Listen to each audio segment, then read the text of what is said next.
What's up, folks? Rich Fantastic with you. The Bulls getting the victory over the Boston Celtics, the 8 seed over the 1. They take the 1-0 series lead over the number 1 seed Boston Celtics. Real story of this game has to be Jimmy Butler. Because you look at everything else, it's odd in a way, but it's not. I mean, altogether, both teams shot 43%, 32% from behind the arc for the Bulls, 36, just under 37 for the Celtics. Celtics made 6 more 3-point shots. 14 of 38 should be able to beat 8 of 25. A lot of offensive rebounds for the Bulls. That was something we discussed in the preview of this series. Robin Lopez was tenacious on the glass. He had 11 rebounds, 8 of them offensive. 20 total offensive rebounds altogether.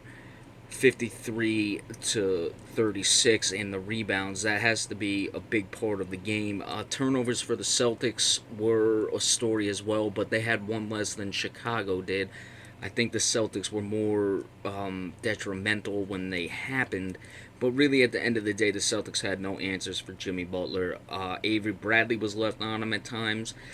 He was getting the better of Avery Bradley, who's one of the better defenders in the league. So we'll see if the Celtics moving forward will switch things up and try to put maybe Marcus Smart on him or Jay Crowder. We'll have to see, but that's certainly going to be an issue the Celtics will have to work on.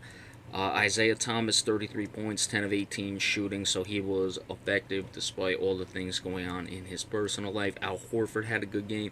Jake Crowder only 4 for 12. He was in some foul trouble, could never really get going.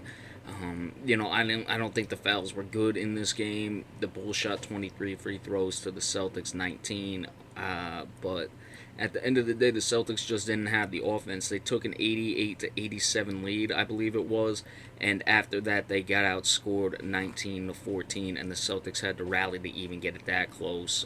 They were able to make things interesting in that regard. So, Chicago not going anywhere. The Celtics are now in a fight. Celtics are now 2-3 at home in the playoffs under Brad Stevens. That's not very good. Brad Stevens overall is 2-9 in the playoffs, so certainly the question marks may start if things don't turn around. But the Celtics certainly have their work cut out for them. I think there was some sloppiness on the Celtics offensively. That happens when the Celtics get time off. I didn't like that they didn't get the first overall game on ABC when the Cavaliers did. That's clearly what the NBA does. They're going to give LeBron James every opportunity. They're going to put him on. But when the Celtics have an extended period of time off, remember they won the game against Milwaukee on Wednesday, so they had 3 days off. It usually affects their shooting, which wasn't great, but it also wasn't terrible. It was certainly fine from behind the arc. 14 of 38 is usually going to get the job done.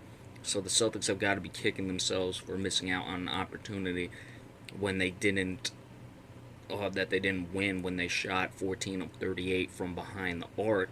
But I think the turnovers, I think the crispness just wasn't there. The bench, Marcus Smart did make 3 3-pointers. It looked like he was getting it together. He missed some big ones as well. He was a minus 13. Isaiah Thomas was plus 12.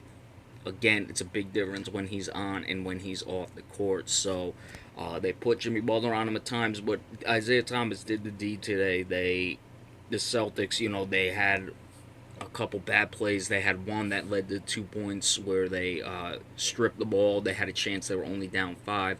They had a chance to go down the court and get a hoop. They threw the ball off of Jake Crowder, and then Chicago ended up with it, and that really sealed the game, in my estimation. So, Celtics have got to figure this out. They've got to get better on the glass. After giving up only 23 in the first quarter, they gave up 25, 26, and 32 in the final 3 quarters. So that's certainly an area of concern. They have to do better on the glass. Amir Johnson did not get many minutes. He only had 18. Most of those were in the first half when they were getting the rebounds, so I don't know if that's the reason he was benched. Chicago, the Celtics did clean up the offensive glass in the second half, but didn't get the win, so the Celtics really need to figure things out and figure things out fast. All right, if I'm up when the game between Oklahoma City and Houston goes final, we'll give you the recap of that and then just continue on tomorrow moving forward. Remember, we appreciate all subscriptions and shares as well. Thank you all so much. Have a good one.